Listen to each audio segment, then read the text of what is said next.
In 1958, a man could walk into an American showroom and buy a brand new car for more money than a Rolls-Royce. Not a European limousine with aristocratic bloodlines and a chauffeur polishing the hood. An American car, a Chrysler-built Imperial Crown Limousine by Ghia, wearing a sticker price of $15,075 in an era when ordinary families were still buying Chevrolets and Fords for a fraction of that. The 1950s are usually remembered as the golden age of affordable American motoring. All chrome smiles, suburban driveways, tail fins, white wall tires, and V8 dreams. But beneath that cheerful postcard version of the decade, something stranger was happening. Detroit was locked in a luxury war. Cadillac, Ford, Packard, Buick, Oldsmobile, Chrysler, and even small independent dreamers were building cars so expensive, so hand-finished, and so commercially irrational that many of them lost money the moment they left the showroom. This was not just transportation. This was ego with an engine. This was Detroit proving that America could build rolling palaces, even if the accountants had to sit in the corner and quietly suffer. Poor little spreadsheet monks. The story begins at a number that already sounded outrageous. In 1953, $5,000. That was the price of the Buick Skylark, a car born not from practicality, but from celebration. Buick was turning 50 years old, and instead of releasing a modest anniversary badge like a sensible company, it decided to create a nearly hand-built convertible that cost more than anything it had ever sold, even above its prestigious Roadmaster. In 1953, $5,000 could buy a modest house in parts of rural America, which makes the idea of spending it on a convertible feel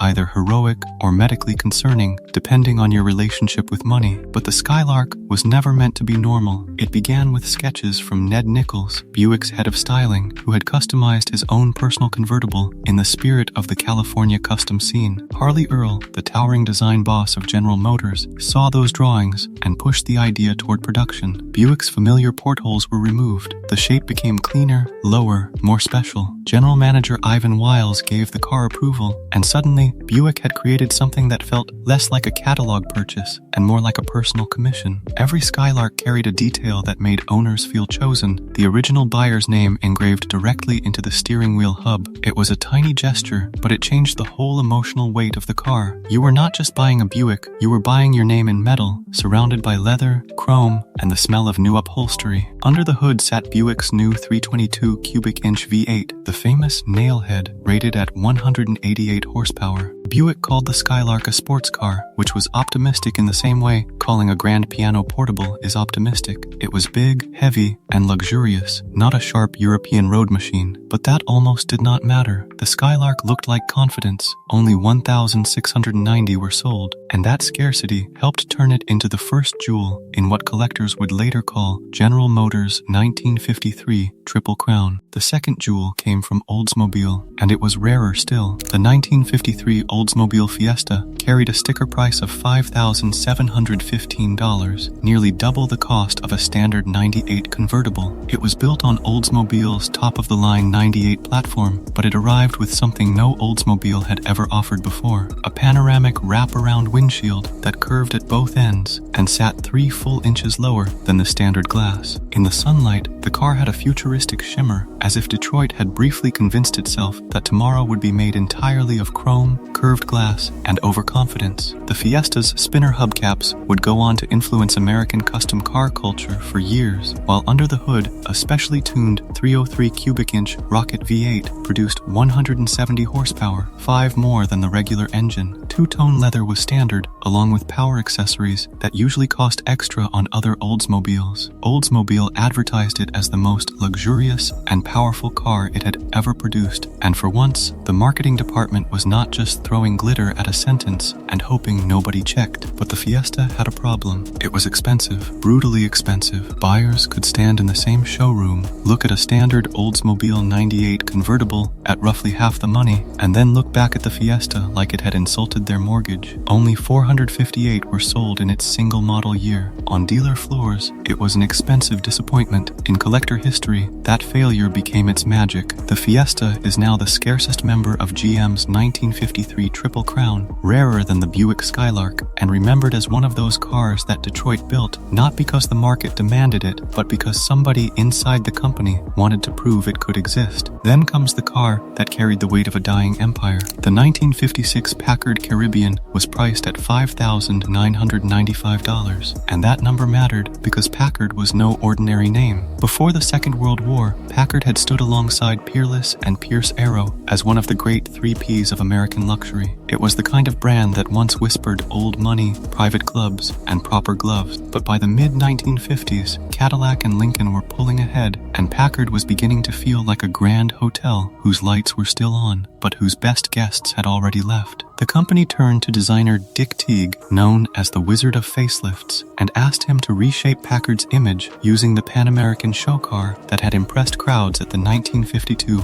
New York Auto Show. The Caribbean arrived in 1953 and grew more refined with each year. By 1956, it carried Packard's most powerful production V8 ever, a 374 cubic inch engine making 310 horsepower. Inside, it offered one of the strangest luxury features of the decade: reversible seat cushions, leather on one side for summer, cloth on the other for winter. A charming idea, and also proof that 1950s luxury sometimes meant solving problems nobody had been loudly complaining about. Only 276 examples of the 1956 Caribbean were built, and just 10 were ordered with factory air conditioning. The real problem was not the car itself, it was the brand around it. The Caribbean cost nearly $2,000 more than a Cadillac convertible that year, a dangerous position for a company already fighting for survival. Packard had merged with Studebaker in 1954, and within 2 years of this Caribbean reaching showrooms, Packard would disappear from Detroit manufacturing forever. The Caribbean was beautiful, powerful, and doomed. It was not just a luxury convertible, it was a farewell song played through 8 cylinders. At around $7,600, the Dual-Ghia convertible entered a different universe entirely. This car was not born from one giant corporation trying to impress another giant corporation. It came from Eugene Casserole, the man behind Dual Motors Corporation in Detroit, a company known for military trucks and industrial power generators. In 1956, Casserole decided to build a luxury car using a method almost absurd in its ambition. Dodge supplied the chassis and drivetrain. The cars were then shipped to Italy, where Carrozzeria Ghia in Turinhand built the bodies. After that, they returned to Detroit for interior fitting and final finishing. Casserole called it the longest production line on earth, and for once, that was not marketing poetry, that was logistics having a nervous breakdown. The Dual-Ghia used a 315 cubic inch Dodge Hemi V8, but raw power was never the heart of the car. Its real magic was the blend, American mechanical reliability wrapped in Italian coachwork. Low, smooth, elegant, and expensive, it looked like the kind of car that should glide past a hotel entrance while someone famous pretended not to enjoy being noticed. Hollywood understood it immediately. Frank Sinatra owned one, Dean Martin owned one, Desi Arnaz, Richard Nixon, and other major names of the era were connected to the car as registered owners. Casserole wanted to build 150 per year, but hand-built glamour has a way of murdering production targets with a silk glove. Across 3 production years, only about 117 cars were made. Every single one sold at a loss, and by 1958, Dual Motors shut down. The Dual-Ghia was not a profitable car. It was a spectacularly expensive announcement that America and Italy could briefly share the same dream, then invoice each other into oblivion. Ford's answer to the luxury war was quieter, colder, and in some ways more disciplined. The 1956 Continental Mark II was introduced in late 1955 for the 1956 model year, and it carried the mission of proving that an American automobile could stand beside a Rolls-Royce without apology. William Clay Ford was only 30 years old in 1952 when Ford Motor Company handed him the project. As the son of Edsel Ford and grandson of Henry Ford, he carried both privilege and pressure. He assembled a serious team: John Reinhardt, former Packard stylist, as chief designer, Gordon Buhrig, creator of the Cord 810, as chief body engineer, and Harley Kopp as lead mechanical engineer. The brief was brutally simple: build something truly world-class. The Mark II did not chase fins, gimmicks, or noise. It had a restrained elegance that made many other 1950s luxury cars look like they were auditioning conditioning for attention. Every car received 4 coats of lacquer, with each layer hand sanded before the next was applied. Assembly workers were encouraged to report even tiny defects before a vehicle left the plant. The only listed option was air conditioning at $595 because everything else was already standard. That kind of confidence was rare. The price sat close to $10,000, making it the most expensive mass-produced American car in history during its run, until Cadillac surpassed it. Ford lost roughly $1,000 on every Mark II sold because apparently Detroit's luxury strategy at the time was to build masterpieces and then bleed politely. Production reached 2,550 cars for 1956 and only 444 more for 1957 before the program ended. The Mark II became one of those rare machines that looks even better in hindsight, elegant, controlled, and expensive enough to make a banker blink. Then there was Briggs Cunningham, a man wealthy enough to treat impossibility as a hobby. He came from swift meatpacking money, won the America's Cup sailing race, and decided that what he really wanted was to win the 24 Hours of Le Mans in an American-built car. That ambition gave birth to the Cunningham C3. Race rules required at least 25 production units for the category he wanted to enter, so the C3 existed partly as a road car and partly as a passport to competition. Its chassis was built at Cunningham's facility in West Palm Beach, Florida, at about 1 per week. Then, each frame crossed the Atlantic to Turin, where Vignale hand-formed the body in an Italian design. The result was a rare hybrid, American muscle underneath, European skin over the top, and one man's obsession holding the whole thing together with money. The C3 used a 331 cubic inch Chrysler Hemi V8, making between 210 and 235 horsepower, depending on tune, and it could reach around 135 miles per hour. The original price target sat somewhere around $8,000 to $9,000, but Vignale's rising costs pushed reality higher. Buyers included members of the DuPont and Rockefeller families, which tells you exactly what neighborhood this car lived in. Only 25 were built between 1952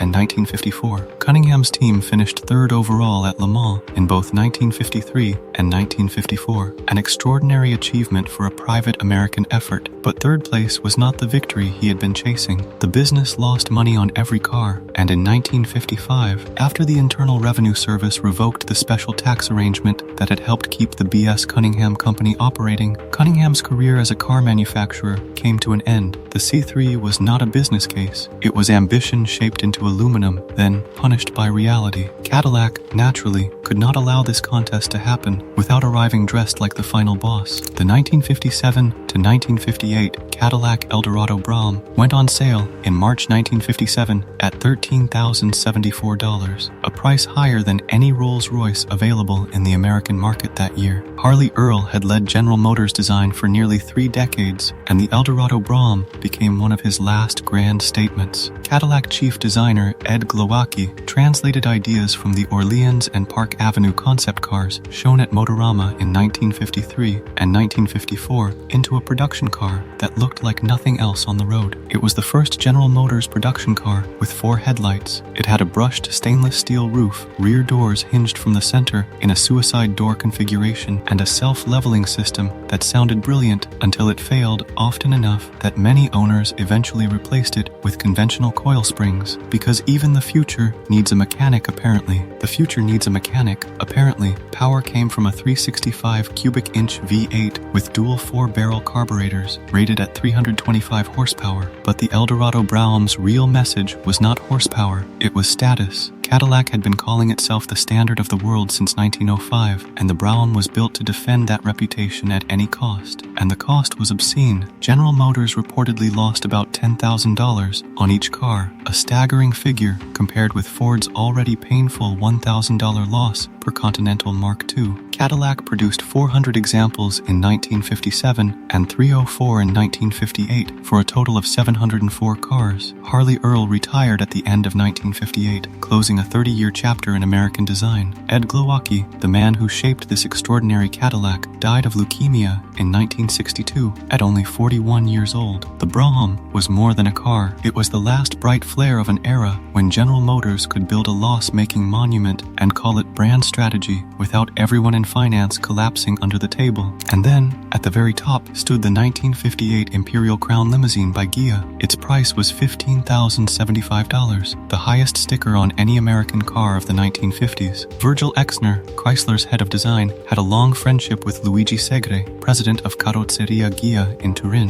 When Chrysler studied the cost of building a new limousine body and house, the retooling bill came back at more than $3. $3 million, far too much for a few hundred cars per year. So, Exner turned to Italy. Chrysler engineer Paul Farrago, who had Italian roots, spoke the language, and knew the Ghia workshops, managed the relationship. The process was elaborate. An Imperial hardtop with a reinforced X-frame chassis left Detroit without an interior, crossed the ocean to Italy, and was stretched and finished by hand at Ghia before returning as one of the most exclusive American limousines ever made. The finished limousine stood 58.5 inches tall and stretched 244.7 inches long. Those dimensions were shaped partly by Chrysler chairman Katie Keller's personal rule that a man should be able to sit inside any Chrysler product while wearing his fedora, a wonderfully 1950s corporate command, because apparently hat clearance was once a matter of executive philosophy. Chrysler called the car the world's most magnificent limousine, and the buyers were exactly the sort of people such a phrase was designed to attract. King Saud of Saudi Arabia took delivery of one. President Sukarno of Indonesia did too. In 1959, one was chosen to carry Queen Elizabeth II during her official visit to Canada. Only 31 were built for the 1958 model year, and just 132 were produced across the full 9-year span from 1957 through 1965. No American car of the decade cost more. Not the Cadillac Eldorado Braham, not the Continental Mark II, not the Cunningham C3, not even the Rolls-Royces being sold on American soil. What makes these cars unforgettable